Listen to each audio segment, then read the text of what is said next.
ప్రతి త్రైమాసికం అయిపోయిన వెంటనే ఫీజులు ఇచ్చే పరిస్థితి నుంచి 4 త్రైమాసికాలు అయిపోయాయి, పిల్లలకు ఫీజులు అందని పరిస్థితి. మొత్తంగా ఈ ఫీజులకు సంబంధించి 4 త్రైమాసికాలకు సంబంధించిన విద్యా దీవెన దాదాపుగా 2,800 కోట్ల రూపాయలు, వసతి దీవెన కింద మరో 1,100 కోట్లు, దాదాపుగా 3,900 కోట్ల రూపాయలు పిల్లల చదువులకు. పిల్లలకి డబ్బులు రాక పిల్లలు ఈరోజు ఇంజనీరింగ్ మానేస్తూ ఉన్న పరిస్థితి, డిగ్రీ చదువుతూ ఉన్న పిల్లలు ఈరోజు చదవని పరిస్థితి, పనికి వెళ్ళాల్సిన పరిస్థితిలో ఈరోజు పిల్లలు ఉన్నారు. కాలేజీ యాజమాన్యాలు బిల్లులు కట్టమని చెప్పి పిల్లలను గట్టిగా అడుగుతూ ఉన్నాయి. డబ్బులు కట్టలేని పరిస్థితిలో పిల్లలు చదువులు మానేస్తూ ఉన్న పరిస్థితులు. వీళ్లకు తోడుగా ఈ పిల్లలకు అండగా జనవరి 3వ తారీఖున మళ్ళీ ఈ ప్రోగ్రాం జిల్లా సెంట్రిక్గా చేద్దాం. జిల్లా సెంట్రిక్గా మళ్ళీ ఈ ప్రోగ్రాం జనవరి 3వ తారీఖున పిల్లల కోసం, పిల్లలకు తోడుగా ఉండేట్టుగా చేసే కార్యక్రమం ఈ కార్యక్రమం. ఇలా ప్రతి అడుగులోనూ కూడా ప్రజలకు అవసరం ఉంది, ప్రజలు ఇబ్బందుల్లో ఉన్నారు, ప్రజల తరపున మనం గొంతు విప్పాల్సిన పరిస్థితిలో ప్రతిపక్షంగా మనం ఉన్నాం అన్నది ప్రతి ఒక్కరం కూడా గుర్తుపెట్టుకోవాలి. ఎవ్వరూ కూడా ఎక్కడా కూడా భయపడద్దండి. ఏమున్నా కానీ ఢీకొందాం. మీ అందరికీ పార్టీ తోడుగా ఉంటుంది. మీ జగనన్న మీకు అందరికీ అండగా ఉంటాడు అన్నమాట చెప్తాను. మన సాగునీటి సంఘం ఎన్నికలు జరిగాయి. అది ఎందుకు ఎన్నికలు జరుపుతారో నాకే తెలియడంలా. ఎన్నికలు జరిగేసరికి ఒక ప్రజాస్వామ్యబద్ధంగా నువ్వు ఎన్నికలు జరిగేట్టుగా అయితే జరపండి ఎన్నికలు.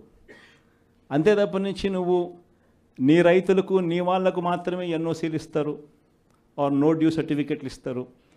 నీకు వ్యతిరేకంగా ఉన్న రైతులు, మామూలు రైతులు, సామాన్య రైతులకు నో డ్యూ సర్టిఫికెట్లు ఇవ్వకూడదు అని చెప్పి నువ్వు డిసైడ్ చేసుకున్నప్పుడు ఎందుకు ఎన్నికలు జరుపుతారు?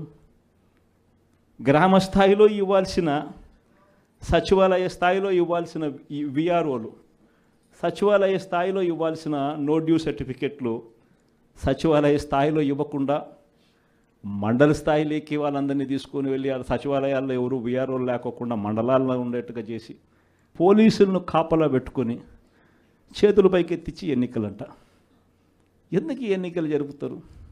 అది జరిగించి ఆ రకంగా ఎన్నికలు బుల్డోజ్ చేసి రైతులందరూ సంతోషంగా ఉండారు అని అంటారు. నిజంగా రైతులు సంతోషంగా ఉండారా లేదా అన్నది తెలియాలి అని అంటే ఒక్కసారి రాజీనామాలు చేసి బయటికి రండి, అప్పుడు అర్థమవుతుంది రైతులు సంతోషంగా ఉన్నారా, రైతులు సంతోషంగా లేరా. పెట్టుబడి సహాయం 20,000 ఏమైందని చెప్పి రైతులు అడుగుతూ ఉండేది అర్థమవుతుంది. ఉచిత పంటల బీమా ఏమైందని రైతులు అడుగుతూ ఉండేది అర్థమవుతుంది. ఆర్బీకేలు ఎందుకు సరిగ్గా పనిచేయడం లేదని చెప్పి రైతులు అడుగుతూ ఉన్నది అర్థమవుతుంది. ఇవన్నీ అర్థం కావాలి అని అంటే ప్రజాస్వామ్యబద్ధంగా ఎన్నికలు జరిగితే అర్థమవుతుంది. ఈ మధ్యకాలంలో ఇంకోటి కూడా అన్నారు, విజన్ 2047 అంట. అయ్యా 7 నెలల కిందట ఊదరగొట్టి నువ్వు, నీ ఎల్లో మీడియా, మీ ఈనాడు, మీ ఆంధ్రజ్యోతి, మీ TV5 మీరంతా ఊదరగొట్టి మేనిఫెస్టో ఇచ్చినారు. ఆ మేనిఫెస్టోలో ఏం చెప్పినారు? 15,000 నుంచి మొదలు పెడితే 48,000 దాకా చెప్పుకుంటూ పోయినారు. వాటికి దిక్కు లేదు. 7 నెలల కిందట మేనిఫెస్టో అని చెప్పి చెప్పిన దానికి దిక్కు లేదు. ఇంకా 2047 అంట. 2047 అంటే ఈయన వయసు ఎంత? ఈయన వయసు ఇప్పుడే 80 దగ్గర. ఇంకా 2047 ఎవడు ఉంటాడు, ఎవడు పోతాడు? 2047 అని చెప్పి ఒక విజన్ అంట, ఒక డాక్యుమెంట్ అంట. నిజంగా నాకు ఆశ్చర్యం అనిపిస్తుంది. అసలు విజన్ అంటే ఏమిటి? విజన్ అంటే ఏమిటి? నిజంగా మనిషి అభివృద్ధి బాటలో అభివృద్ధి బాటలోకి మనిషిని తీసుకొని పోవాలి అని అంటే ఆ అభివృద్ధి బాట ఏమిటి అని చెప్పేది విజన్ డాక్యుమెంట్. నిజంగా ఒక మనిషిని 20 ఏళ్ళ తర్వాత ప్రపంచం ఎలా ఉంటుంది, ఆ 20 ఏళ్ళల్లో తర్వాత ఈరోజు చిన్నపిల్లాడిగా ఉన్న పిల్లాడు 20 ఏళ్ళ తర్వాత ఆ పిల్లాడు ఎలా ఉంటాడు, ఆ పిల్లోని భవిష్యత్తు ఏమిటి, ఆ పిల్లోని కోసం మనం ఈరోజు వేసే అడుగులు కరెక్ట్గా వేస్తూ ఉన్నామా లేదా అన్నది విజన్. ఆ విజన్లో భాగంగా ఆ రోజు వైఎస్ఆర్సీపీ ప్రభుత్వంగా మనం వేసాం అడుగులు. గర్వంగా చెప్పచ్చు. రాష్ట్రంలో ఎవరు ఊహించని విధంగా, దేశంలో ఎప్పుడు జరగని విధంగా మొట్టమొదటిసారిగా గవర్నమెంట్ బడులన్నీ ఇంగ్లీష్ మీడియం కింద మార్చిన చరిత్ర ఎప్పుడైనా ఉంది అని అంటే అది వైఎస్ఆర్సీపీ ప్రభుత్వం. మొట్టమొదటిసారిగా గవర్నమెంట్ బడులలో ఇంతకుముందు ఎప్పుడు ఊహకు కూడా అందేటివి కాదు. ఎవరైనా ఎవరి దగ్గరికైనా వచ్చి గవర్నమెంట్ బడులు ప్రైవేట్ బడులతో ఎప్పుడూ పోటీ పడలేవు అనే మాటలు మనం అంతా వింటూ ఉంటుంది. మొట్టమొదటిసారిగా ప్రైవేటు బడులు గవర్నమెంట్ బడులతో పోటీ పడే పరిస్థితి ఎప్పుడైనా వచ్చింది అని అంటే అది ఒక్క వైఎస్ఆర్సీపీ ప్రభుత్వ హయాంలో మాత్రమే. మొట్టమొదటిసారిగా బడులల్లో నాడు నేడు కార్యక్రమంతో బడులు రూపురేఖలు మారాయి. మొట్టమొదటిసారిగా 6వ తరగతి నుంచి ప్రతి క్లాస్ రూమ్లోనూ ఇంటరాక్టివ్ ఫ్లాట్ ప్యానల్స్తో డిజిటల్ బోధన ఎప్పుడైనా మొదలైంది అంటే అది వైఎస్ఆర్సీపీ హయాంలోనే మొదలైంది. మొట్టమొదటిసారిగా 3వ తరగతి పిల్లలకు టోఫుల్ ఒక పీరియడ్గా చేర్చి ఇంగ్లీష్లో వాళ్ళందరినీ కూడా ప్రావీణ్యత పెంచే విధంగా అడుగులు పడ్డాయి అని అంటే అది వైఎస్ఆర్సీపీ ప్రభుత్వ హయాంలో. మొట్టమొదటిసారిగా గవర్నమెంట్ బడులన్నీ ఇంగ్లీష్ మీడియం చేయడమే కాకుండా సిబిఎస్ఈతోనే ఆపకుండా సిబిఎస్ఈ దాకా కూడా ప్రయాణం జరిగింది మన హయాంలోనే. సిబిఎస్ఈ నుంచి ఏకంగా ఐబీ దాకా ప్రయాణం జరిగేది కూడా మన హయాంలోనే జరిగేట్టుగా చర్యలు తీసుకున్నాం. మొట్టమొదటిసారిగా 8వ తరగతికి పిల్లాడు వచ్చేసరికి పిల్లాడి చేతిలో ట్యాబులు. మొట్టమొదటిసారిగా గవర్నమెంట్ బడులలో పోయే పిల్లలకు రోజుకొక మెనూతో గోరుముద్ద. ఇవన్నీ మనం అడుగులు వేసినప్పుడు ఈ పిల్లాడు ఈ 10th క్లాస్కి వచ్చేసరికి అనర్గళంగా ఇంగ్లీష్లో మాట్లాడే పరిస్థితి. అది విజన్ అంటే.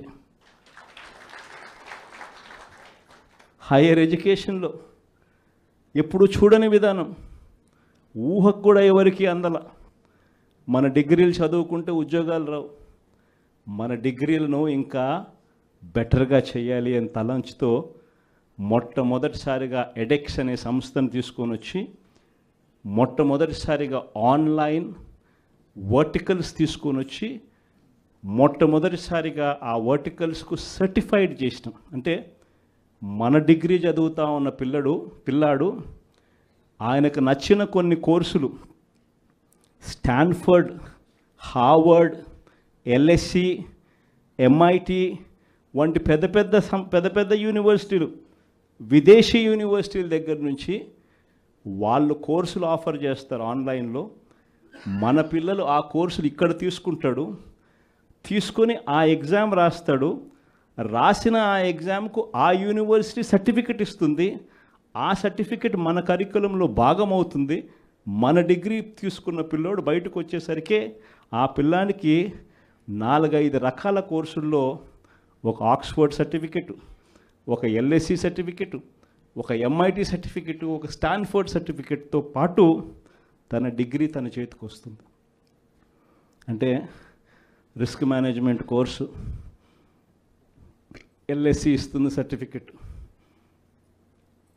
డేటా అనలిటిక్స్ కోర్సు ఒక స్టాన్ఫర్డ్ ఇస్తుంది సర్టిఫికెట్, అసెట్ మేనేజ్మెంట్ కోర్సు ఒక ఎల్బిఎస్ ఇస్తుంది సర్టిఫికెట్.